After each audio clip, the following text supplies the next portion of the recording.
طبرانی کی ایک صحیح روایت ہے، ابو العاص ثقفی نبی صلی اللہ علیہ وسلم سے روایت کرتے ہیں، آپ نے فرمایا روزانہ آدھی رات کے وقت آسمان کے دروازے کھول دیے جاتے ہیں اور ایک پکارنے والا فرشتہ پکارتا ہے کوئی دعا کرنے والا جس کی دعا قبول کی جائے، کوئی سوال کرنے والا جس کا سوال پورا کیا جائے، کوئی مصیبت زدہ جو دعا کرے اور اس کی مصیبت دور کر دی جائے. یعنی آدھی رات کے بعد دعائیں قبول ہونے لگ جاتی ہیں.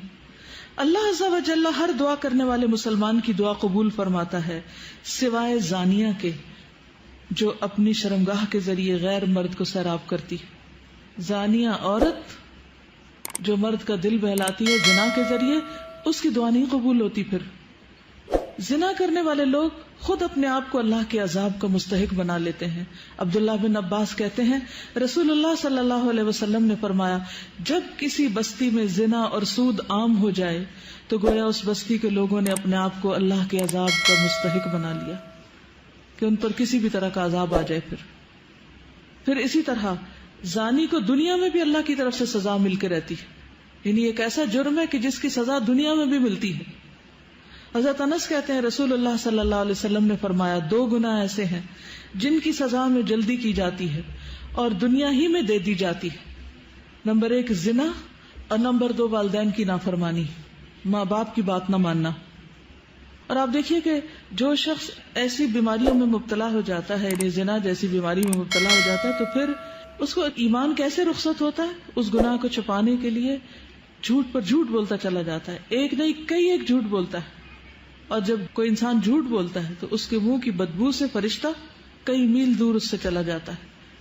اس سے اللہ سبحانہ وتعالیٰ کی پروٹیکشن ہٹ جاتی ہے اور وہ شخص ذلیل ہو کر رہتا ہے. دنیا میں بھی انسان پر طرح طرح کی بیماریاں اور طرح طرح کے مصیبتیں نازل ہوتی.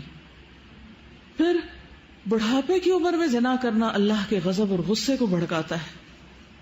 اللہ تعالیٰ قیامت کے دن 3 لوگوں سے بات نہیں کریں گے غصے کی وجہ سے، اور نہ جنت میں داخل ہونے کے لیے پاک کریں گے. ابو معاویہ حدیث کے راوی نے کہا اور نہ ہی اللہ سبحانہ وتعالیٰ ان کی طرف نظر کرم فرمائیں گے اور ان کے لیے دردناک عذاب ہے. نمبر 1 بوڑھا زانی، دوسرا جھوٹا حکمران اور تیسرے متکبر فقیر. پھر اسی طرح جس بستی میں زنا عام ہو جائے وہاں موتیں بہت ہونے لگتی، موت کی کثرت ہو جاتی، قتل کی کثرت ہو جاتی.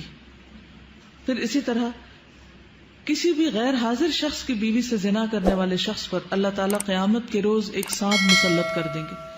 یعنی کسی عورت کا شوہر کہیں گیا ہوا ہے اور ظاہر ہے کہ ہسبینڈ کا یہ کام ہے کہ بیوی کو پروٹیکٹ کرے اور وہ اکیلی ہے، تو اس کو اکیلا پا کر کسی نے اس کے ساتھ اگر برائی کی تو ایسا شخص قیامت کے دن اس انجام سے دوچار ہوگا.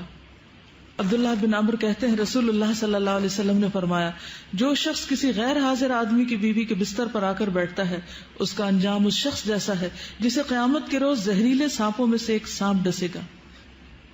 پھر ہمسائے کی بیوی سے زنا کرنے کا عذاب یا اس کی سزا کسی بھی دوسری عورت کے ساتھ زنا کرنے سے 10 گنا زیادہ ہے، کیونکہ ہمسایوں کا حق ہمسائیگی بھی پامال کیا گیا. حضرت مقداد بن اسود کہتے ہیں رسول اللہ صلی اللہ علیہ وسلم نے اپنے صحابہ سے دریافت فرمایا زنا کے بارے میں تمہارا کیا خیال ہے؟ صحابہ نے عرض کی زنا کو اللہ اور اس کے رسول نے حرام قرار دیا ہے، لہذا وہ قیامت تک حرام ہے. پھر آپ صلی اللہ علیہ وسلم نے صحابہ کرام سے فرمایا ایک آدمی اگر 10 عورتوں سے زنا کرے تو یہ گناہ اس سے کم ہے کہ آدمی اپنے ہمسائے کی بیوی سے زنا کرے. ہمسائے کی بیوی سے زنا ایک تو حق ہمسائیگی پامال ہوتا ہے، اس کے علاوہ کیا وجہ ہے کہ اس کو کیوں زیادہ برا کہا گیا؟ اعتماد کا رشتہ ہوتا ہے اور ساتھ ساتھ گھر ہوتے ہیں نا، تو سارے راز معلوم ہوتے ہیں کس دن کون اکیلا ہے، کون گھر میں ہے نہیں ہے. پھر اسی طرح تانک جھانک کے مواقع بھی ہوتے ہیں اور کئی طرح کی خرابیاں اس میں آ جاتی. کسی بھی وقت پیس آف مائنڈ نہیں رہتا، انسان ایک خوف کا شکار رہتا ہے. کیا آپ کو پتا ہے کہ آخرت میں ایسے شخص کا انجام کیا ہے؟ کسی کو معلوم ہے؟ جو دنیا میں زنا کرتا ہے قیامت کے دن اس کا انجام کیا ہے؟ شابش. سمرہ بن جندب نبی صلی اللہ علیہ وسلم کی حدیث روایت کرتے ہیں، آپ نے فرمایا کہ معراج کے موقع پر جب آپ نے جبریل سے پوچھا، اور ایک اور روایت آتی ہے کہ خواب میں آپ نے یہ دیکھا سب منظر، اور انبیاء کے خواب حقیقت ہوتے ہیں، سچے ہوتے ہیں. تو انہوں نے جبریل اور میکائیل سے پوچھا کہ جو مناظر آپ نے مجھے دکھائے ہیں ان میں سب سے پہلے جس شخص پر آپ کا گزر ہوا اس کے جبڑے، نتنے اور آنکھیں گدی تک لوہے کے آلے سے چیری جا رہی تھی، تو یہ کون تھا؟ تو بتایا گیا یہ وہ شخص تھا جو صبح کے وقت گھر سے نکلتا، جھوٹی خبریں گھڑتا جو آنن فانن ساری دنیا میں پھیل جاتی، اور اب میڈیا کے ذریعے ایک جھوٹ پوری دنیا میں کروڑوں بار ملٹی پلائی ہو جاتا ہے، اور ننگے مرد اور عورتیں جو آپ نے تنور میں جلتے دیکھے، کتنا ٹائٹ ہوتا ہے، وہ زانی مرد اور عورتیں تھیں، یعنی دنیا میں زنا کرنے والے مرد اور عورتیں اس تنور کے اندر آگ میں جل رہے تھے۔ اور تیسرا شخص جو خون کی ندی میں غوطے کھا رہا تھا، جس کے منہ میں بار بار پتھر ڈالے جا رہے تھے، یہ وہ شخص تھا جو دنیا میں سود کھاتا تھا۔ تو آپ دیکھیے کہ یہ ایک ایسی بیماری ہے، ایک ایسی خرابی ہے کہ جس کو افسوس کے ساتھ کہنا پڑتا ہے کہ اس مسلمان معاشرے میں اب آزادی کے نام پر خرابی بھی نہیں سمجھا جاتا۔